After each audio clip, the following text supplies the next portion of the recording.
வெண்ணிலா கபடி குழு அந்த படத்துடைய கதையை சிறு வயசுலேருந்தே என்கிட்ட சொல்லி சொல்லி கபடிக்குள்ளே இருக்கக்கூடிய அந்த ஜாதி அரசியலை என்கிட்ட வந்து என் மண்டைக்குள்ளே புகுத்தினார்.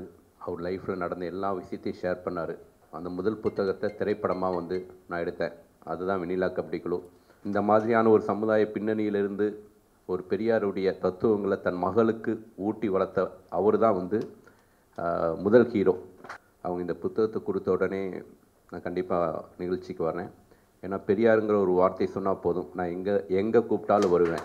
உடன்கட்டை ஏறும் பழக்கம் இருந்தது, அதை அடித்து உடைக்கப்பட்டது. பெரியார் காலத்துக்கு முன்னாடியே அதற்கான ஆரம்ப புள்ளி விதைக்கப்பட்டது. பெரியார் ரொம்ப ஸ்ட்ராங்காக நட்டார்.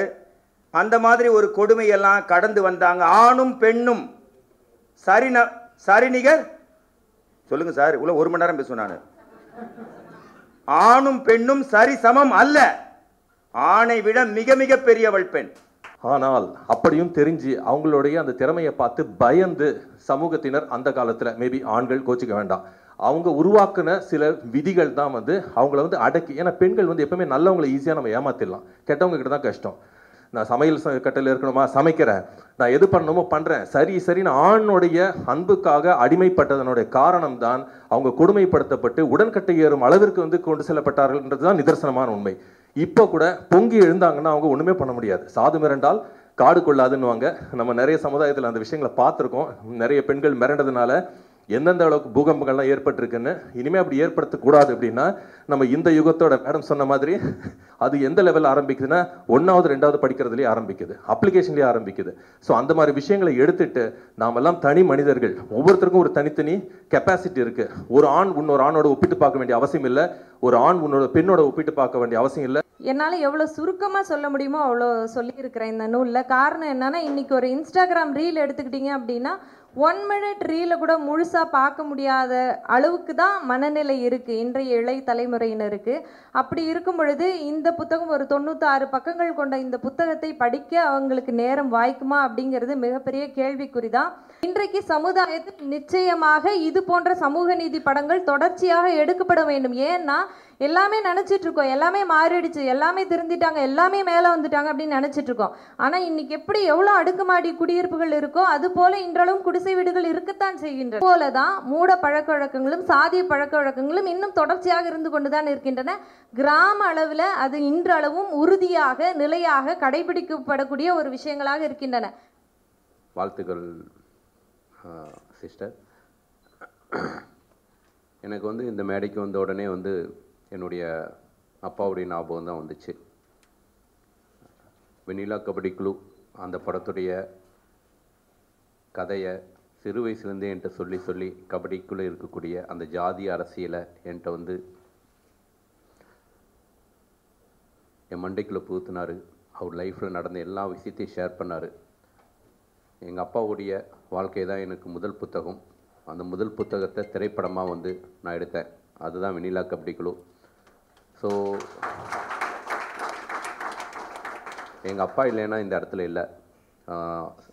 என்னை வந்து ஒரு சின்ன ஒரு கிராமத்துலேருந்து ஒரு சென்னை மாதிரி மிகப்பெரிய ஒரு பட்டணத்துக்கு தைரியமாக என்னை அனுப்பிச்சது எங்கள் அப்பா. என் மேலே இருந்த நம்பிக்கை, அந்த நம்பிக்கை தான் வந்து ஜெயஸ்ரீயோட அப்பாவும் அவங்க மேலே வச்சுருந்தாங்க. முதல்ல வந்து அவங்க அப்பா இந்த இடத்துல இல்லைனாலும் முதல் பாராட்டை அவங்க அப்பாவுக்கு தெரிவிச்சுக்கிறேன். இந்த மாதிரியான ஒரு சமுதாய பின்னணியிலிருந்து ஒரு பெரியாருடைய தத்துவங்களை தன் மகளுக்கு ஊட்டி வளர்த்த அவர் தான் வந்து முதல் ஹீரோ. அவங்க தாயார் வந்திருக்காங்க, அவங்களுக்கும் என்னுடைய வாழ்த்துக்களை தெரிவிச்சுக்கிறேன். நான் வந்து ஃபஸ்ட் டைம் என்னுடைய உதவியாளர் திருப்பதி மூலமாக ஜெயஸ்ரீ சந்தித்தேன் ஒரு 4-5 டேஸ்க்கு முன்னாடி. அவங்க இந்த புத்தகத்தை கொடுத்த உடனே நான் கண்டிப்பாக நிகழ்ச்சிக்கு வரேன். ஏன்னா பெரியாருங்கிற ஒரு வார்த்தை சொன்னால் போதும், நான் எங்கே கூப்பிட்டாலும் வருவேன்.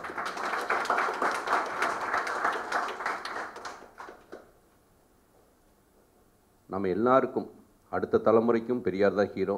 அவர் மாதிரி சிந்தனை உள்ள ஒரு சிந்தனையாளர். நான் இப்போ ஒரு படம் பண்ணியிருக்கேன், வள்ளிமயில்னு ஒரு படம், விஜய் ஆண்டனி சத்யராஜ்லாம் பண்ணியிருக்காங்க. பெரியாரை பற்றி முழுமையாக ஒரு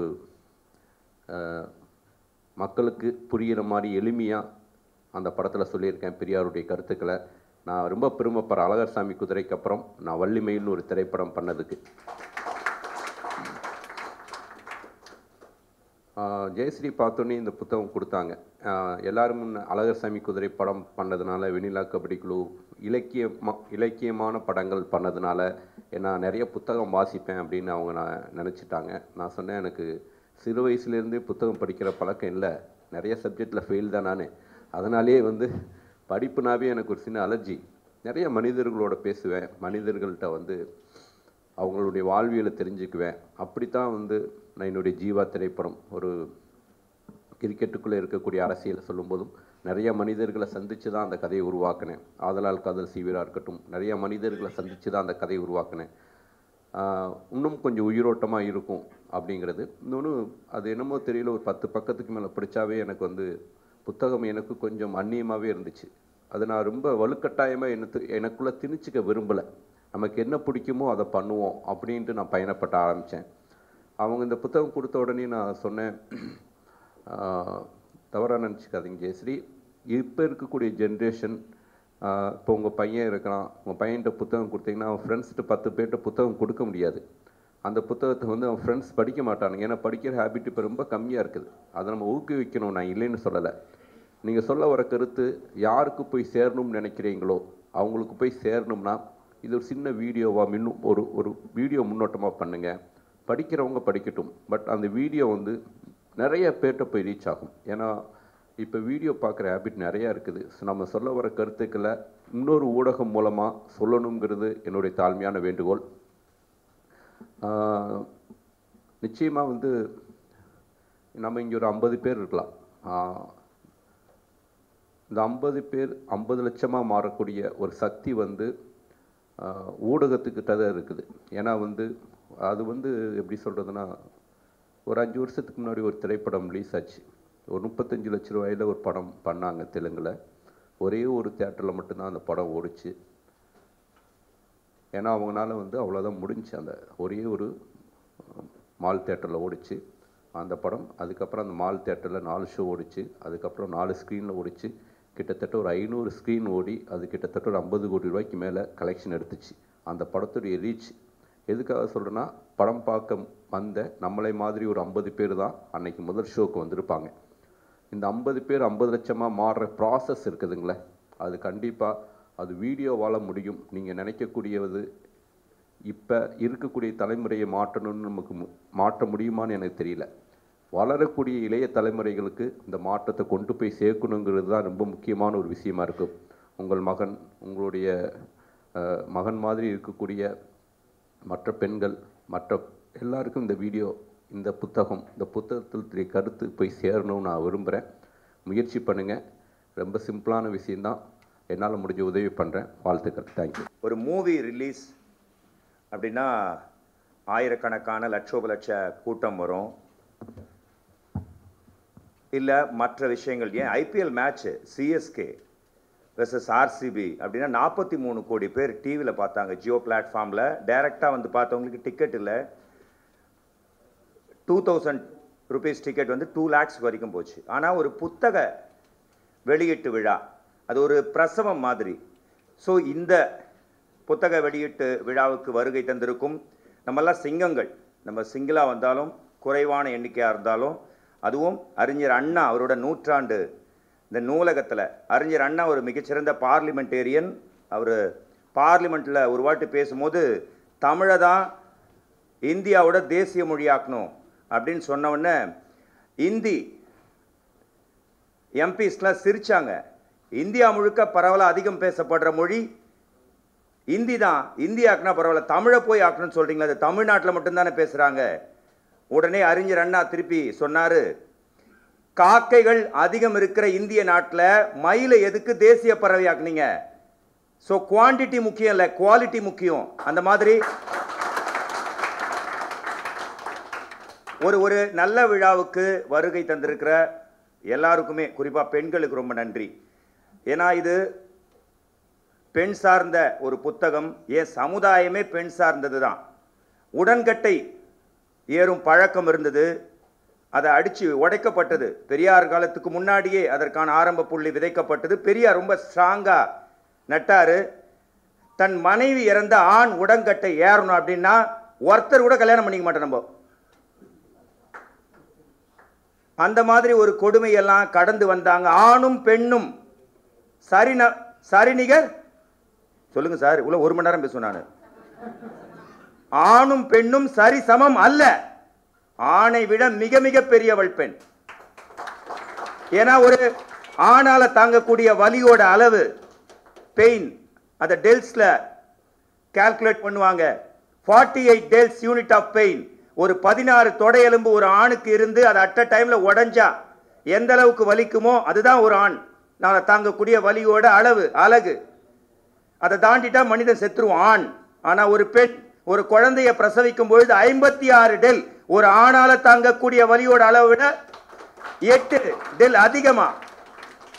சோ இந்த நிகழ்ச்சிக்கு வருகை தந்திருக்கும் வழக்கறிஞர் மதிப்பிற்குரிய அருள்மொழி அவர்களுக்கு நான் சின்ன வயசுல இருந்தே நான் அவங்கள டிவியில பல்வேறு பொது வெளியில இன்னைக்கும் சின்ன வயசு தான் அவங்களோட எண்ணத்துக்கும் அவங்களோட லட்சியத்துக்கும் அவங்களோட கொள்கைக்கும். ஏன்னா பாரதிதாசன் அற்புதமா சொல்லுவாரு, ஒரு ஆணுக்கு அளிக்கக்கூடிய கல்வியோ ஒரு வேலை வாய்ப்போ ஒரு கலையோ அந்த ஆண் சார்ந்த குடும்பத்துக்கும் அந்த ஆணுக்கு மட்டும்தான் போகும். ஆனா ஒரு பெண்ணுக்கு அளிக்கக்கூடிய கல்வியோ வேலை வாய்ப்போ அந்த லட்சியமோ அந்த பெண் சார்ந்த குடும்பத்துக்கு மட்டும் இல்ல, அந்த பெண் சார்ந்த ஏரியாவுக்கு மட்டும் இல்ல, அந்த பெண் சார்ந்த மாநிலத்துக்கு மட்டும் இல்ல, அந்த பெண் சார்ந்த நாட்டுக்கே ஏன் உலகத்துக்கே போகும். பாரதிதாசன் சொன்னது. அவருக்காக நல்லா கை தட்டுங்க. கற்றவளாயிரு ஸல்லல்லாஹு அலைஹி வஸல்லம் முகமது நபிகள் நாயகம் அற்புதமா சொல்லியிருப்பாரு, கற்றவனாயிரு கற்பவனாயிரு கற்பிப்பவனாயிரு. மேடம் இருக்காங்க, வேற லெவல்ல பேசுவாங்க. ஏர்போர்ட்ல ஒரு பேச்சு தமிழரசி மேடத்துக்கு தெரியும்.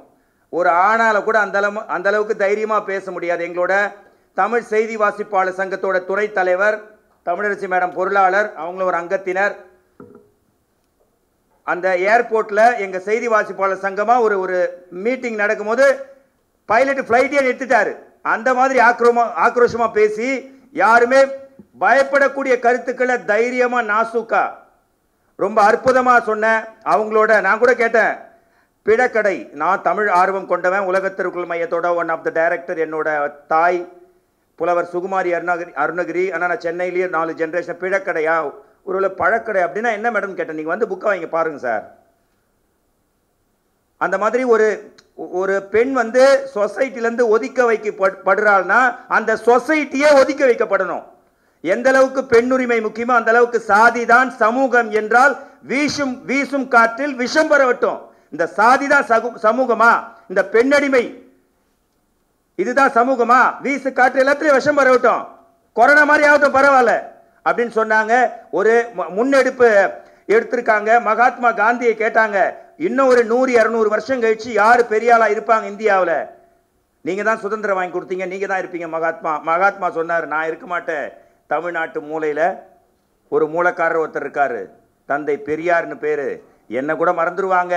என்ன கூட சுதந்திரம் வாங்கி 75 வருடம் கழிச்சு திட்ட ஆரம்பிப்பாங்க.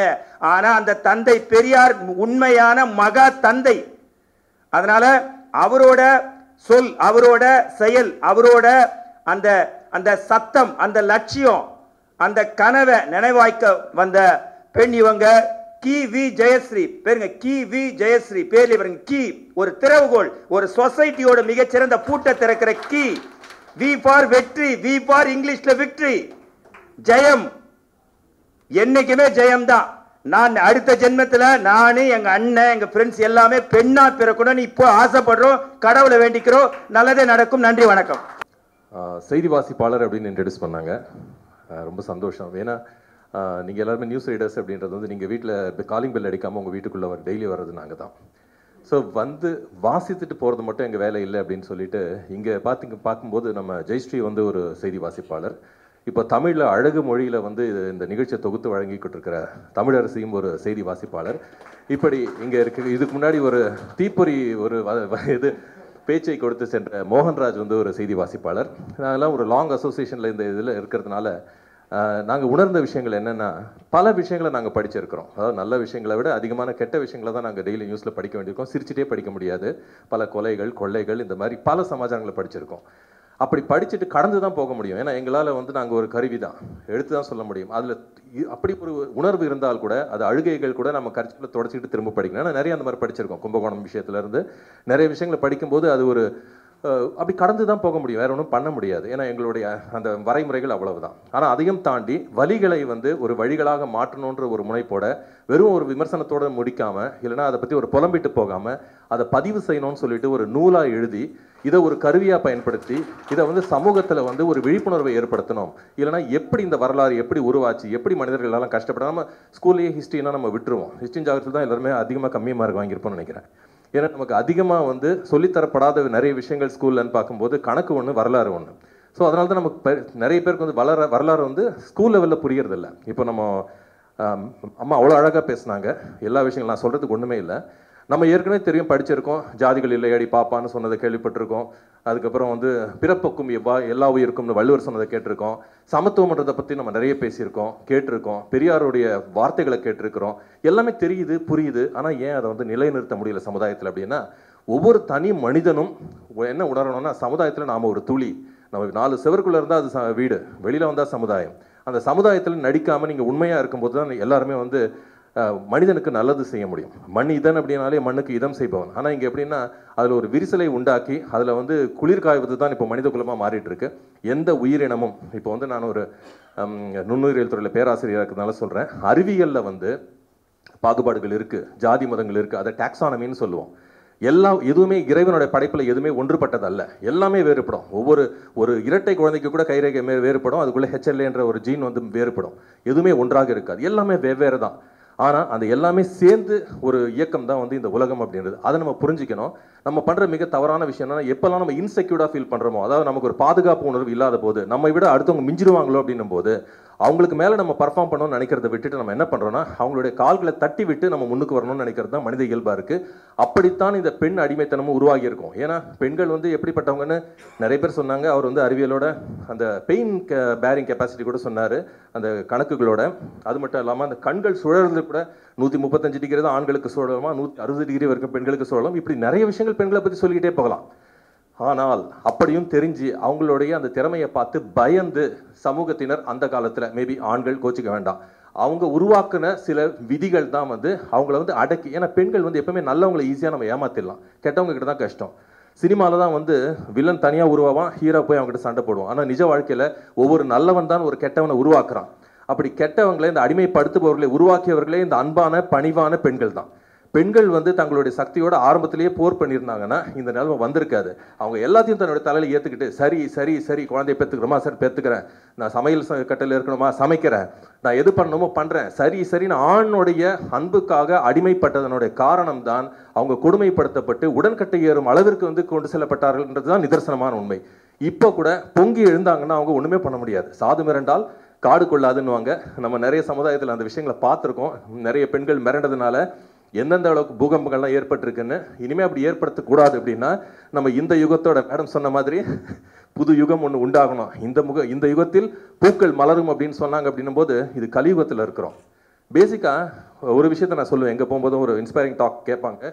மோஸ்ட்லி ஸ்கூல்ஸ் தான் நான் ப்ரிஃபர் பண்ணுவேன் காலேஜஸை விட. ஏன்னா காலேஜஸ்ன்றது ஒரு முதிர்ந்த மனது, ஏற்கனவே எல்லாமே அது ப்ரோக்ராம்டு மைண்டாக இருக்கும். அதில் எல்லாமே நச்சது விஷயங்கள்லாம் சேர்ந்து தான் அவங்க ஒரு குழப்பத்தில் டாக்டரா, இன்ஜினியரா, லாயரான்னு வந்திருப்பாங்க. ஆனால் அந்த பிஞ்சு குழந்தைகள் இருக்கக்கூடிய அந்த முதல் 5 வயது, 5 விளையாதது 50 விளையாதுன்னு சொல்லுவாங்க இல்லையா, அந்த 5 வயசில் ஒரு குழந்தை எங்கே டார்கெட் பண்ணலாம்னா எல்கேஜியில் தான், எல்கேஜி யூகேஜி அந்த கிண்டர் கார்டன் ஏஜ் தான்.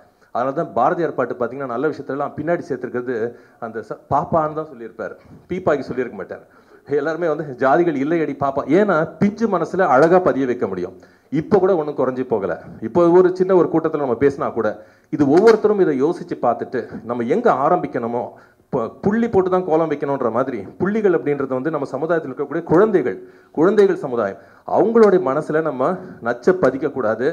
சில இடங்களில் போய் ஸ்கூல் பசங்க கிட்ட உன் பேர் என்னமான்னு கேட்கும்போது பேரை சொல்லிட்டு பின்னாடி வந்து ஒரு டிகிரி மாதிரி அவங்களுடைய ஜாதி பேரை சொல்கிறாங்க. அது எந்த லெவலில் ஆரம்பிக்குதுன்னா 1வது 2வது படிக்கிறதுலேயே ஆரம்பிக்குது, அப்ளிகேஷன்லேயே ஆரம்பிக்குது.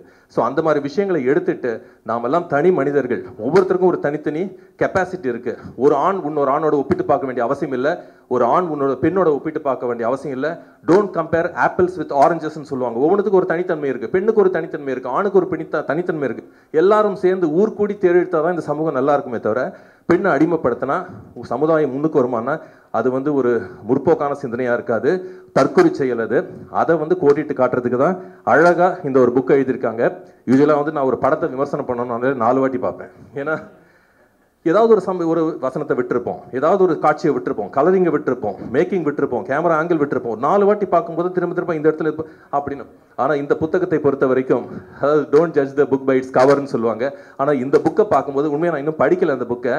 ஐ am judging this book by this cover because அந்த 3ஆம் பிழக்கடைன்றதுல கீழே ஒரு சின்ன ஒரு சமாச்சாரம் சொல்லியிருக்காங்க. அந்த கடைன்னா அதுக்கு இன்னொரு பொருள் இருக்கு, முடிவுன்னு. அந்த கடைன்றது இந்த அடிமைத்தனத்துக்கு ஒரு முடிவுன்றதை எவ்வளோ சிம்பாலிக்காக போட்டிருக்காங்கன்னா, அந்த லாஸ்ட்ல இருக்கக்கூடிய அந்த தாலி கொடியில் மட்டும் பார்த்தீங்கன்னா ஒரே ஒரு நூல் இடையில தான் ஒட்டிகிட்டு இருக்குது. முழுசாக அறுபடவும் இல்லை, முழுசாக ஸ்ட்ராங்காகவும் இல்லை. நாம் நினச்சா அந்த ஒரு லிங்கை கட் பண்ணி இதுலேருந்து வெளியில் வரலாம், இதுதான் கடைசி அப்படின்ற மாதிரி ஒரு தட்டி எழுப்பக்கூடிய ஒரு புத்தகமாக இருக்கும், ஒரு சிந்தனைக்குரிய ஒரு புத்தகமாக இருக்கும்ன்ற நம்பிக்கையோட இதை எழுதின கிவி ஜெயஸ்ரீ அவர்களுக்கு ஒரு செய்தி வாசிப்பாளராகவும், ஒரு சமுதாயத்தில் அக்கறையுள்ள ஒரு மனிதனாகவும், ஒரு தந்தையாகவும், ஒரு பொறுப்புள்ள ஆசிரியராகவும் என்னுடைய மனமார்ந்த நன்றியும் வாழ்த்துக்களையும் தெரிவித்துக் கொள்கிறேன். நன்றி, வணக்கம். ஆனால் இந்த நிகழ்ச்சியை பொறுத்தளவுக்கு நான் உண்மையிலேயே நான் விரும்பலை. என்ன காரணம்னா, எனக்கு கேட்கறது ரொம்ப இனிமையாக இருந்தது. இப்படிப்பட்ட விஷயங்கள் எல்லாம் அது யார் சொல்கிறா, ஒரு விஷயத்தை எங்கே சொல்கிறாங்க, யார் சொல்கிறாங்கிறது தான் இங்கே முக்கியம். இங்கே இந்த நிகழ்வு வந்து ஜெயஸ்ரீ சொல்கிறது தான் இங்கே சிறப்பு. உலகாலமாக இதுக்கு தான் எல்லாரும் போராடிக்கிட்டு இருக்கிறோம். இத்தனை தலைவர்கள் எல்லாம் போராடியதெல்லாம் இதுக்கு தான். இதை வந்து இது முதன்முறையாக வந்து ஜெயஸ்ரீ அவர்கள் குடும்பத்தோட அம்மா, கணவர் எல்லாருமே வந்து இதை நீங்கள் செய்யும்போது இது மிகப்பெரிய ஒரு, இந்த நாட்டில் எதையும் வந்து திருத்த முடியாது, அப்படி தான் நினச்சிட்ருக்குறோம். அதை திருத்த முடியாதுங்கிறத விட நான் அடிக்கடி சொல்லுவேன், இவர்களை திருத்த முடியாது, ஒழிப்பது தான் நமது வேலையாக இருக்க வேண்டும்னு சொல்லுவேன். அதுபோல் அந்த கொள்கைகளை, அந்த சாஸ்திரங்களை, சம்பிரதாயங்களை ஒழிக்க வேண்டும் என்று எந்த சமூகத்தை எதிர்த்து எல்லாரும் போராடிக்கிட்டு இருக்கிறாங்களோ அந்த சமூகத்திலிருந்து புறப்பட்டு வந்து இன்னைக்கு இந்த இடத்துல எத்தனை பேர் இருக்கிறோம் என்பது இங்கே முக்கியம் அல்ல, எப்படிப்பட்டவர்கள் எல்லாம் இங்கே இருக்கிறோம் என்பதுதான். இதை என்னை அறிமுகப்படுத்தியது ஒரு புரட்சியாளர், ஒரு சமூகவாதி, சமூக ஆர்வலர், என்னுடைய அனிதா வந்திருக்காங்க. அவங்கள என்னோட வந்திருக்காங்க. அவங்க தான் இன்ட்ரடியூஸ் பண்ணாங்க. அவங்கள்ட்ட சொல்லி நீங்கள் வந்து கலந்துக்கணும் அப்படின்னாங்க. எனக்கு உண்மையிலே நான் மிகவும் பெருமைப்படுகிறேன். ஏன்னா நாங்கள் எல்லாம் மாறணும்னு தான் ஆசைப்படுறோம். ஏன்னா இன்னைக்குள்ள காலகட்டம் இந்தியாவினுடைய நிலைமை என்னன்னு எல்லாருக்கும் தெரியும். எது எல்லாம் மாறிக்கிட்டு வந்துக்கிட்டு இருக்குன்னு நினச்சிக்கிட்டு இருந்த நேரத்தில் திரும்பவும் பழைய மாதிரி கிளம்புதேங்கிற பயம் எங்களுக்கெல்லாம் நிச்சயத்தில் வந்துடுச்சு. அது கன்னியாகுமரி வரைக்கும் வந்துக்கிட்டு இருக்கு. அது இந்த சூழலெல்லாம் மாறணும். இதை வந்து நம்முடைய ஜெயஸ்ரீ அவர்களுக்கு நாம் எல்லாம் துணை நிற்கணும். உங்களுக்கு எந்த மேடம் வந்து அவங்க பேச்சை கேட்டுக்கிட்டே இருக்கலாம். இன்னும் அரை மணி நேரம் நான் அவசரமாக போகிறதா இருந்தேன். இன்னும் 1 மணி நேரம் பேசினாலும் கேட்கக்கூடிய அந்த அவங்க சொல்லக்கூடிய விஷயங்கள், அந்த வழி, அந்த விதம், நியூஸ் ரீடர்னு சொல்லக்கூடாது, நியூஸ் ப்ரெசென்டர்ம்பாங்க. ஒரு விஷயத்தை எப்படி வைக்கிறாங்கங்கிறது தான் முக்கியம்.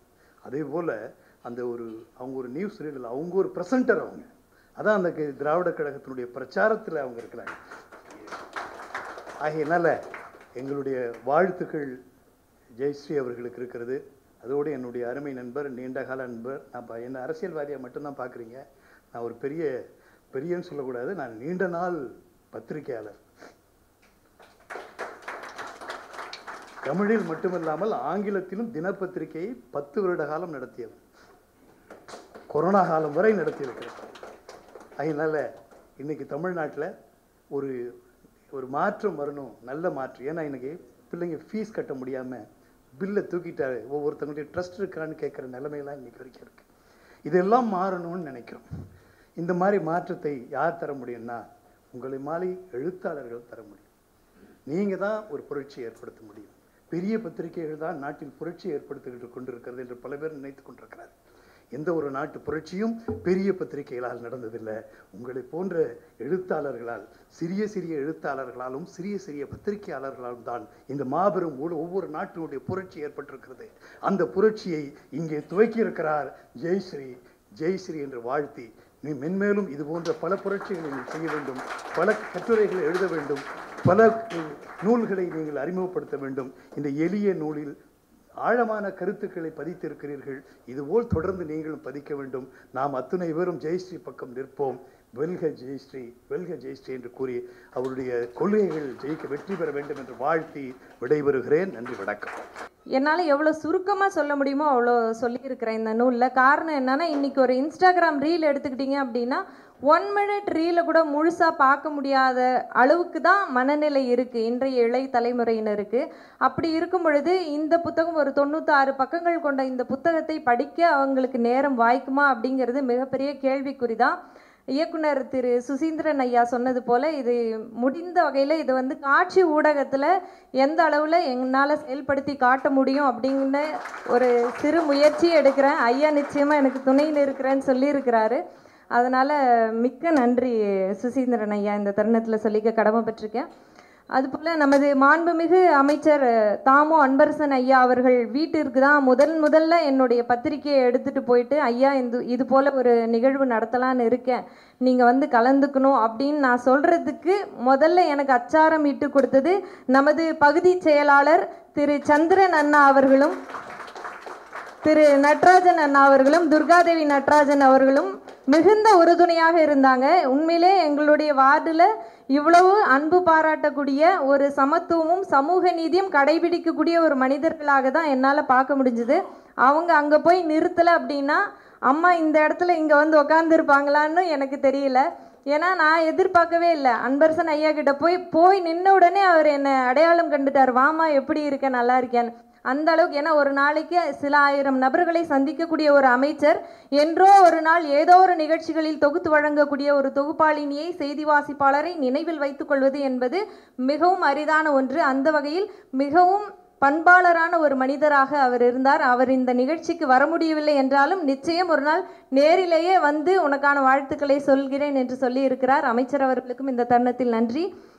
அதற்கு அடுத்தபடியாக அருள்மொழி அம்மாவை நான் சென்று சந்திக்கும் பொழுது அவர் சொன்ன ஒரே வார்த்தையில் வந்து என் கணவர் கொஞ்சம் பயந்து தான் போயிட்டாருன்னு நான் சொல்லணும். காரணம் என்னென்னா, இன்டர்நேஷ்னல் லெவலில் உனக்கு இதற்கான விமர்சனங்கள் வரும், நீ இதை தாங்கிப்பியா அப்படின்னு கேட்டார். என் கணவர் என் பின்னாடியில் என் கூடவே இருக்கார் அப்படின்றத வந்து உறுதியாக சொன்னேன். இன்றளவும் என் கூடவே தான் நின்றுட்டு இருக்கிறாரு எல்லா தருணங்கள்லையும். அதற்கு என் துணைவருக்கு இந்த தருணத்தில் நன்றி சொல்ல கடமைப்பட்டிருக்கிறேன். அம்மா அவர்கள் நிறைய வரலாற்று செய்திகளையும் வரலாற்று குறிப்புகளையும், பெண்களுக்கு எதிரான அடக்குமுறைகளையும், எப்படியெல்லாம் வாழ்வியல் முறைகள் இருந்தன என்பனவற்றையும் அவர்கள் தெளிவாக சொல்லிடுவாங்கன்னு தெரியும். ஆனால் முழுசாக என்னுடைய புத்தகத்தை முதல் எழுத்துலேருந்து கடைசி எழுத்து வரைக்கும் படித்து ஒரு சிறப்பான விமர்சனம் செய்வாங்க. நான் கனவுலையும் நினைத்து பார்க்கலாமா. மிகுந்த நன்றி இந்த தருணத்தில் சொல்லிக்க கடமைப்பட்டிருக்கேன். அதுக்கு அடுத்தபடியாக சுசீந்திரன் ஐயாவை நாங்கள் அழைக்க செல்லும் பொழுது திருப்பதி ராஜா அவர்கள் தான் சுசீந்திரன் ஐயாவை எனக்கு அறிமுகப்படுத்தி வைத்தாங்க. இவர்களை கூப்பிடுங்க, உங்களுடைய நூலுக்கு மிக சரியான ஒரு சிறப்பழைப்பாளராக இருப்பாங்க அப்படின்னு சொல்லி சொன்னாங்க. காரணம், அவர் சொல்கிறதுக்கு முன்னாடியே எனக்கு விளங்கிடுச்சு. அவர் எடுத்த ஜீவா திரைப்படமாக இருக்கட்டும், அழகர் சாமியின் குதிரையாக இருக்கட்டும், இது போன்ற மாவீரன் கிட்டு படமாக இருக்கட்டும், எல்லாமே சமூக நீதி பேசக்கூடிய படங்களாகத்தான் இருந்தது. இன்றைக்கு சமுதாயத்தில் நிச்சயமாக இது போன்ற சமூக நீதி படங்கள் தொடர்ச்சியாக எடுக்கப்பட வேண்டும். ஏன்னா எல்லாமே நினச்சிட்டு இருக்கோம், எல்லாமே மாறிடுச்சு, எல்லாமே திருந்திட்டாங்க, எல்லாமே மேலே வந்துட்டாங்க அப்படின்னு நினச்சிட்டு இருக்கோம். ஆனால் இன்னைக்கு எப்படி எவ்வளோ அடுக்குமாடி குடியிருப்புகள் இருக்கோ அது போல இன்றளவும் குடிசை வீடுகள் இருக்கத்தான் செய்கின்றன. அதை நம்ம யாராலையும் மறுக்க முடியாது இல்லையா? இன்றைக்கு ஏழ்மை ஒழிந்து விட்டதா இந்தியாவில்னு கேட்டால் இல்லை. அதுபோல தான் மூட பழக்க வழக்கங்களும் சாதிய பழக்க வழக்கங்களும் இன்னும் தொடர்ச்சியாக இருந்து கொண்டு தான் இருக்கின்றன. கிராம அளவில் அது இன்றளவும் உறுதியாக நிலையாக கடைபிடிக்கப்படக்கூடிய ஒரு விஷயங்களாக இருக்கின்றன. நகரத்துலேயும் இருக்குது, ஆனால் பெருசாக வெளியில் தெரியறதில்ல. சொல்லலை, அதான் வித்தியாசம். இருந்தாலும் இவைகளும் நிச்சயமாக கலைந்தறியப்படணும்னு சமுதாயத்திற்கு ஆகச்சிறந்த திரைப்படங்களை கொடுத்த சுசீந்திரன் ஐயாவுக்கு இந்த தருணத்தில் நன்றி சொல்ல கடமைப்பட்டிருக்கேன். இன்னும் உங்களது சமூக நீதி படங்கள் வாயிலாக இன்னும் நிறைய தமிழ் மக்களுக்கு சொல்லணும்னு இந்த தருணத்தில் வாழ்த்து சொல்லிக்கிறேன் சார். அதுக்கு அடுத்தபடியாக பார்த்தீங்கன்னா, எங்கள் மக்கள் செய்தி தலைமை ஆசிரியர் வந்து திரு கு பாஸ்கர சந்திரன் அவர்கள்கிட்ட நான் அணிந்துரை எழுதித்தாங்க அப்படின்னு சொல்லி கேட்டேன். மிகவும் மென்மையான மனிதர், மிகவும் அன்பான மனிதர். அருகில் உட்கார்ந்திருந்தால் கூட அவர் பேசுவது எங்கள் செவிகளுக்கு எட்டாது. அவ்வளவு அமைதியாக பொறுமையாக பேசக்கூடிய நபர். ஆனால் சொல்ல வேண்டிய விஷயத்த ரத்தின சுருக்கமாக ரொம்ப தெளிவாகவும் நம்ம மூளையில் உரைக்கிற மாதிரியே சொல்லிடுவார். ஏன்னா செய்தி வாசிப்புகளில் நிறைய நேரம் நாங்கள் சின்ன சின்ன தவறுகள் செய்கிறது உண்டு. அதை வந்து வலிக்கவும் கூடாது, ஆனால் திரும்பவும் அந்த தவறை செய்திடக்கூடாது அப்படிங்கிறதுக்காக ரொம்ப அழகாக எங்களை வழி நடத்தி எடுத்துகிட்டு வந்தார். நான் கிட்டத்தட்ட 8 ஆண்டுகள் மக்கள் தொலைக்காட்சியில் தான் பணியாற்றிய அனுபவம் உண்டு.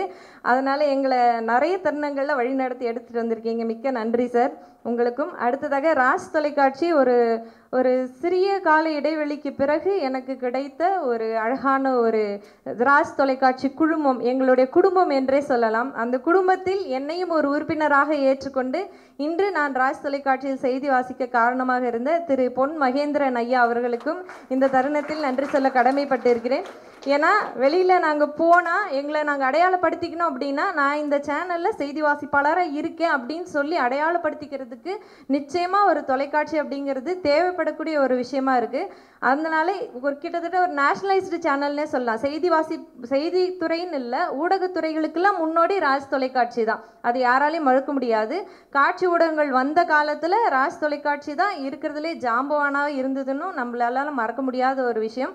அத்தகைய பெருமை வாய்ந்த ராஜ் தொலைக்காட்சி குழுமத்தில் நான் பணியாற்றியதற்கு உறுதுணையாக காரணமாக இருந்த திரு மகேந்திரன் ஐயா அவர்களுக்கும் அருள் கேப்ரியல் சார், என்னை ரெஃபர் செய்த அருள் கேப்ரியல் சாருக்கும் இந்த தருணத்தில் நன்றி சொல்கிறேன்.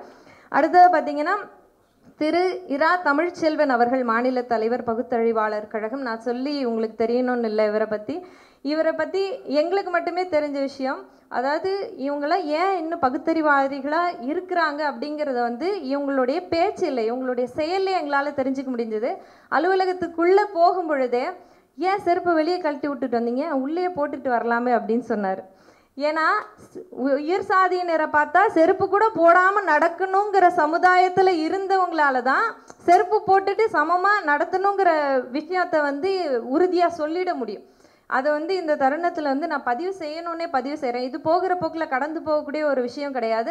அந்த அளவிற்கு சமூக நீதியையும் சமத்துவத்தையும் எல்லா தருணங்களையும் கடைபிடிக்கணும் அப்படிங்கிற ஒரு விஷயத்தை வந்து கையில் எடுத்து இன்று வரைக்கும் திக கழகம் வந்து உறுதியாக செயல்பட்டுக்கிட்டு இருக்கு. பெரியாரின் கொள்கைகளை ஏந்தி அப்படின்றதுக்கே உண்மையிலே வீரமணி ஐயா அவர்கள் வந்து ஊரில் இல்லை, இருந்திருந்தால் அவரையும் நிச்சயமாக நான் அழைத்திருப்பேன் இந்த தருணத்தில். அதனால் அவருக்கும் இந்த தருணத்தில் நன்றி சொல்ல கடமைப்பட்டிருக்கேன். ஏன்னா பெரியாரை அடுத்த சமுதாயத்துக்கு கடத்தி எடுத்துட்டு போகக்கூடிய அளவுக்கு இங்கே உறுதியான ஆளுமைகள் இல்லை. பெருமளவு சொல்லக்கூடிய அளவுக்கு நம்ம அருள்மொழி அம்மா போன்றோ, தமிழ்ச்செல்வன் ஐயா போன்றோ, சுபவி ஐயா போன்றோ, வீரமணி ஐயா போன்ற நபர்கள் இல்லை என்றால் இந்த கருத்துக்கள் எல்லாம் வெளியில் வராமையே போயிருக்கும். அதனால் எளிதாக மூழ்கடிச்சிடவும் முடியும். ஏன்னா ஆக சிறந்த தொல்காப்பியம் போன்ற நிறைய காப்பியங்கள்லாம் வந்து நிறைய ஆட்சியாளர்களால் தொடர்ச்சியாக அழிக்கப்பட்டும் இருக்குது. அதை நம்மளாம் மறந்துட முடியாது. அதனால் இதையும் எளிதாக அழிச்சிடக்கூடிய ஒரு விஷயத்தை இன்றளவும் உயிர்ப்போட வச்சு அடுத்த சமுதாயம் சமத்துவமும் சமூக நீதியோடும் செயல்பட வேண்டும் என்று ஒரு உன்னதமான நோக்கத்தோடு இயங்கி கொண்டு இருக்கக்கூடிய கழகத்துக்கு இந்த தருணத்தில் நன்றி சொல்ல கடமைப்பட்டிருக்கேன். நன்றிங்க ஐயா. அடுத்தாக திரு ஆற்காடு ராஜா முகமது ஐயா, இவரை பற்றி சொல்லணும் அப்படின்னா, என்னுடைய புத்தகம் இன்றைக்கு புத்தகமாக உங்கள் கைகளில் தவழ்வதற்கு மிக முக்கியமான காரணி திரு ராஜா முகமது ஐயா அவர்கள்தான். அவர்கள் இல்லைன்னா இன்றைக்கு இந்த புத்தகம் இந்த அளவுக்கு வந்திருக்குமா அப்படிங்கிறதே மிகப்பெரிய கேள்விக்குறி தான். ஏன்னா கிட்டத்தட்ட ஒரு 3 மணி நேரம் 4 மணி நேரம் அலைபேசியின் வாயிலாகவே திருத்தங்கள் சொன்னாலும் அது பொறுமையாக கேட்டுட்டு இது இப்படி போடலாம், இது அப்படி எழுதலாம், இது மாற்றி எழுதலாம் அப்படின்னு இதுக்கு ஒரு முழுமையான வடிவம் கொடுத்தது ராஜா முகமது ஐயா அவர்கள் தான். உங்களுக்கு இந்த நேரத்தில் மிகுந்த நன்றி சொல்ல கடமைப்பட்டிருக்கேன் ஐயா. அடுத்ததாக இந்த அட்டைப்பட வடிவமைப்பாளர் VM சிவகுமார் அவர்களுக்கும் இந்த தருணத்தில் நன்றி சொல்ல கடமைப்பட்டிருக்கேன். அவர் எங்கேன்னு தெரியல, சிவகுமார் ஐயா இருந்தால் எந்திரிச்சு நிற்கலாம். ஏன்னா இந்த அட்டைப்படத்துக்கு கிட்டத்தட்ட ஒரு 8 மணி நேரம் அயராது உழைத்து ஒரே இடத்துல உட்காந்து டீ காஃபிக்கு கூட நகராமல் நாங்கள் என்ன மாற்றங்கள் கேட்டாலும் அதை மிகச்சரியாக செய்து கொடுத்தவர் திரு VM சிவகுமார் அவர்கள். அவருக்கும் இந்த தருணத்தில் மிகுந்த நன்றிகள் சொல்ல கடமைப்பட்டிருக்கேன். அதுபோல் திருப்பதி ராஜா அவர்களுக்கும் நான் ஏற்கனவே நன்றி சொல்லி முடித்துவிட்டேன், இருந்தாலும் மறுபடியும் சொல்லணும். ஏன்னா இப்போ வரைக்கும் இந்த நிகழ்ச்சி மிகவும் சிறப்பான நிகழ்ச்சியாக நடைபெறும் அம்மா, நீங்கள் கவலைப்படாமல் இருங்க, நிச்சயமாக இந்த அரங்கு நிறைந்த நிகழ்வாக இது நடக்கும் அப்படின்னு சொல்லி என்னோட உறுதுணையாக இருந்தார். திருப்பதி ராஜா, நீங்கள் எழுந்து நில்லுங்க ஒரு முறை. இவருக்கும் நீங்கள் மிகுந்த கைத்தட்டலுக்கு கொடுத்துடணும் என்னுடைய சார்பாக. அதுபோல் என்னுடைய நூலில் வந்து கிவி ஜெயஸ்ரீன்னு எழுதியிருப்பேன். இதுதான் முதல் முறை என்னுடைய பெயரை கிவி ஜெயஸ்ரீ என்று எழுது. இது நாள் வரையில் பி ஜெயஸ்ரீ என்று தான் எழுதி கொண்டிருந்தேன். ஒருவேளை அம்மாவுக்கும் சரிபாதி அந்த சமத்துவங்கிற ஒரு விஷயத்தை நான் ஃபாலோ பண்ணாதனாலே இவ்வளோ நாள் புக் எழுத முடியலையோன்னு நினைக்கிறேன். இன்றைக்கு அம்மாவினுடைய பெயரையும் அப்பாவினுடைய பெயரையும் சேர்த்து கீதா விஸ்வநாதன் ஜெயஸ்ரீ என்று எழுதியதால் மட்டுமே இந்த புத்தகம் சாத்தியப்பட்டிருக்கிறது. அந்த வகையில் என்னை பெற்றெடுத்த தாய் தந்தையாருக்கு நன்றி. பெரியாரை பார்ப்பதற்கு முன்னதாக பெரியாரின் உருவத்தில் என் தந்தையைத்தான் முழுவதுமாக பார்த்தேன். அவர் ஒரு நாத்திகவாதி, அவர் பூணூல் அணிய மாட்டார், தாய் தந்தையை தவிர வேறு எவரையும் கையெடுத்து கும்பிட்டது கிடையாது, மனிதம் போற்றக்கூடிய ஒரு உன்னதமான நபர். இன்று அவர் இந்த அரங்கில் எங்களோடு இல்லை, இறைவனடி சேர்ந்து விட்டார், இயற்கையோடு கலந்து விட்டார். இருந்தாலும் கூட அவர் இருந்திருந்தால் இந்த ஒட்டுமொத்த அரங்கும் கைத்தட்டினால் எவ்வளோ சந்தோஷமாக இருக்குமோ அந்த ஒரு சந்தோஷம் அவரோட சிறு புன்னகையில் என்னால் பெற்றிருக்க முடியும். அதனால் என் தந்தைக்கும் மிகுந்த நன்றி, தாய்க்கும் நன்றி. எனக்கு உறுதுணையாக இருக்கக்கூடிய என்னுடைய மற்றும் ஒரு தாய் தந்தையராக விளங்கக்கூடிய மாமனார் மாமியார் அவர்களுக்கும் இந்த தருணத்தில் நன்றி. இந்த நிகழ்ச்சியை வெற்றி விழாவாக கொண்டாடுவதற்கு அச்சாரம் போட்ட திரு ராஜாவாஸ் சார் அவர்களுக்கும் இந்த தருணத்தில் மிகுந்த நன்றி சொல்ல கடமைப்பட்டிருக்கேன் உங்களோட கைத்தட்டல்களோடு. ஏன்னா அவர் இல்லைன்னா ஏதோ ஒரு 40 புத்தகத்தோட 41வது என்னுடைய புத்தகம் வெளியிடப்பட்டிருக்கும். அதுக்கு அச்சாரம் போட்டவங்களுக்கும் இந்த தருணத்தில் நன்றி சொல்ல கடமைப்பட்டிருக்கேன். மற்றும் கேமரா ஊடகத்துறை நண்பர்களுக்கு, என்னுடைய சக செய்தி வாசிப்பாளர்களுக்கு, என்னுடைய உற்ற தோழமைகளுக்கு, என்னுடைய உறவினர்களுக்கு இந்த அரங்கை கொடுத்த இந்த அண்ணா நூற்றாண்டு நூலகம் என்ற இந்த சிறப்பு வாய்ந்த அரங்கை எங்களுக்கு இன்றைய தேதியில் ஒதுக்கி கொடுத்த இந்த அண்ணா நூற்றாண்டு நூலகத்திற்கும் இந்த தருணத்தில் மிகுந்த நன்றிகளை தெரிவித்துக் கொள்கிறேன். அனைவருக்கும் மனமார்ந்த நன்றி. இவ்வளோ நேரம் உட்கார்ந்து எங்களுடைய எல்லாருடைய பேச்சையும் கேட்டு இந்த புத்தகத்தை வெற்றி புத்தகமாக மாற்ற உறுதுணையாக அமைஞ்ச உங்கள் எல்லாருக்கும் இந்த தருணத்தில் மனமார்ந்த நன்றி, சிரம் தாழ்ந்த நன்றி.